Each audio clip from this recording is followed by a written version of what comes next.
శ్రీనివాసుని పద్మావతిని చూడటానికి వెంకటాచలానికి ఎప్పుడు వెళ్ళాడు.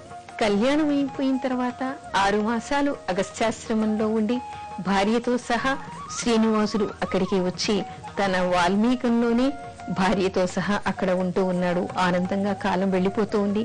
బకులమ్మ కూడా అక్కడ ఉంది. అయితే కొంతకాలానికి తొండమానునికి తన అన్నగారి కూతురైనటువంటి పద్మావతిని శ్రీనివాసుని దర్శించాలని కోరిక పుట్టిందిట. అందుకని ఆయన వాళ్ళిద్దరినీ చూడటానికి ఈ వెంకటాచలానికి వచ్చాట. వచ్చిన తర్వాత సపర్యలు చేసి సమర్యాదగా ఆహ్వానించిందిట బకుళ్ళమ్మ. ఉచిత మర్యాదలన్నీ చేసింది. అప్పుడు తొండమానుడు పద్మావతి ఎలా ఉందో కనుక్కున్నాడు. శ్రీనివాసుని దగ్గరికి వచ్చి సాష్టాంగ నమస్కారం చేసి ఆయన ఆశీర్వచనాన్ని అందుకున్నాడు. ఏమిటి విశేషాలు, బయటంతా ఏమనుకుంటున్నారు, ఎందుకు వచ్చావు అని చెప్పేసి చిరునవ్వు నవ్వుతూ శ్రీనివాసుడు తొండమానుడిని అడిగేట. అప్పుడు తొండమానుడు, స్వామి, తాము సాక్షాత్తు వైకుంఠవాసులని, నారాయణమూర్తి అని, విష్ణుమూర్తి అని అందరూ అనుకుంటూ ఉన్నారు. మీరు మామూలు వ్యక్తి కాదు. మిమ్మల్ని దర్శించడానికి నా మనసు తహతహలాడింది. అందుకని చెప్పేసి మిమ్మల్ని దర్శించడానికి నేను ఇక్కడికి వచ్చాను అన్నట్ట. అప్పుడు శ్రీనివాసుడు నవ్వి, ఓ రాజా, మీ అన్నగారైనటువంటి ఆకాశరాజు తన కూతుర్ని నాకు ఇచ్చి పెళ్లి చేసి ఒక ఘనకార్యం చేశాడు. మరి అదే విధంగా మీరు చేయవలసినటువంటి ఒక దైవ కార్యం కూడా ఉంది. దాన్ని మీరు నిర్వర్తించాలి అన్నట్ట. ప్రభో, తమ ఆజ్ఞ మీరు ఆదేశించటం నేను చేయకుండా ఉండటమా? మీ ఆదేశానుసారం మీ అనుగ్రహం వల్ల, మీరు ప్రసాదించినటువంటి శక్తి సామర్థ్యాల వల్లనే నేను ఏదైనా చేయగలుగుతాను. నేను చేయగలిగినటువంటి కార్యం ఏదైనా ఉంటే మీరు సెలవివ్వండి అని చెప్పేసి ఈ తొండమానుడు సవినయంగా శ్రీనివాసుడికి చెప్పాట. అప్పుడు ఆయన ఒక చిరునవ్వు నవ్వి, పూర్వజన్మలో కూడా నువ్వు నాకు కొంత సేవ చేశావు, ఒక తీర్థాన్ని నిర్మించావు. అదేవిధంగా అందుకు సమర్థుడవని నీకు మరో పనిని అప్పగిస్తూ ఉన్నాను. మీ అన్నగారు నన్ను గృహస్థుల్ని చేశాడు కూతుర్నిచ్చి.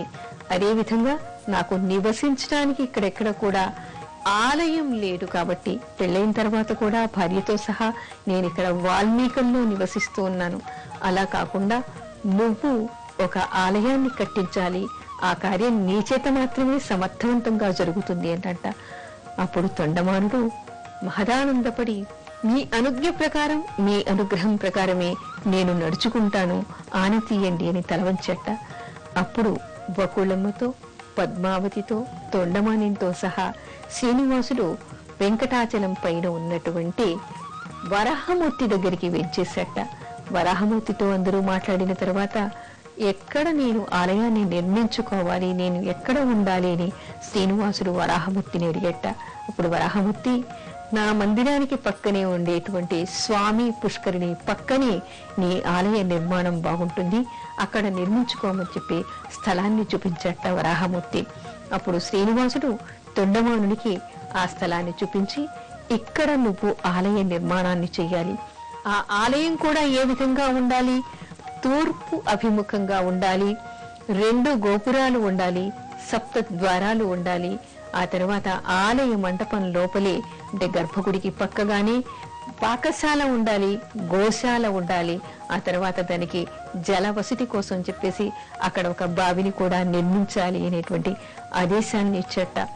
అందుకని చెప్పేసి ఈ తొండమానుడు విష్ణుమూర్తి, అంటే సాక్షాత్తు విష్ణుమూర్తి అయినటువంటి శ్రీనివాసుడి అనుజ్ఞ ప్రకారం ఆలయ నిర్మాణానికి ఆయన ఒప్పుకున్నాడు అనేటువంటి విషయం మనకి వెంకటాచల మహత్యంలో తెలుస్తోంది.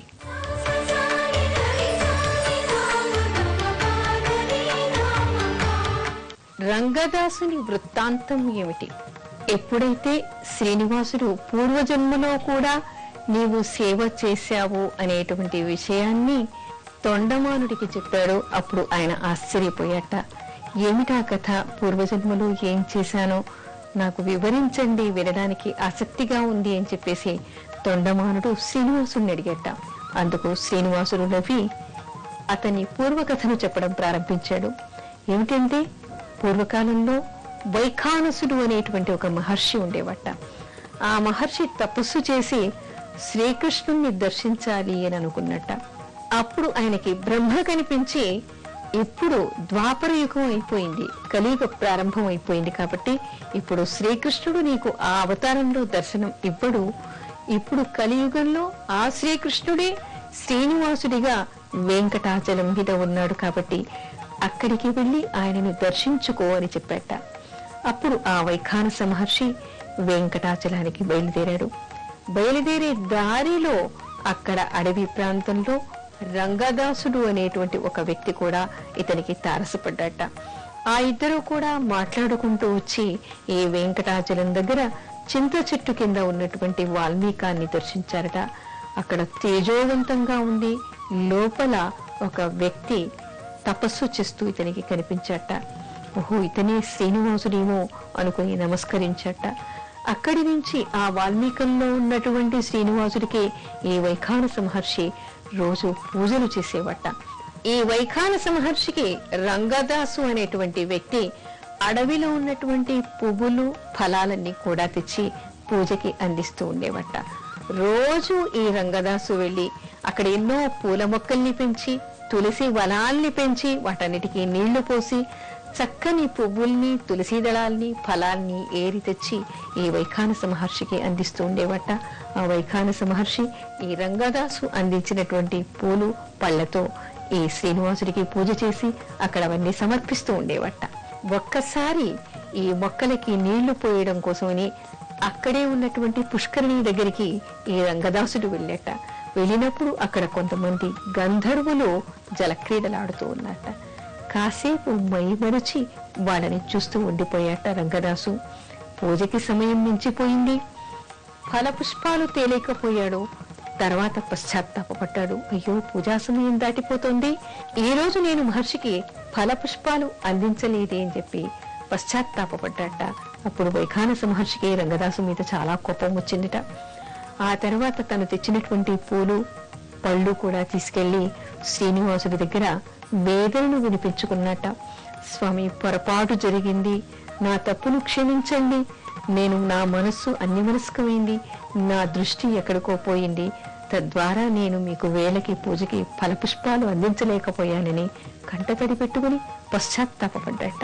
పశ్చాత్తాపడినప్పుడు, నువ్వు కంగారు పడకు, ఇది నా మాయ వల్లే నీకు జరిగింది, నీ పశ్చాత్తాపం తెలియపరచడం కోసమే నేను అలా చేశాను తప్ప మరొకటి కాదు, ఇది నీ పొరపాటు కాదు, నువ్వు సంతోషంగా ఉండు, వచ్చే జన్మలో నువ్వు తొండమానుడివై పుడతావు, ఒక చక్రవర్తికి తమ్ముడివై పుడతావు, ఆ తర్వాత నాకు ఆలయ నిర్మాణం చేస్తావు అనేటువంటి వరాన్ని ఇచ్చాడు.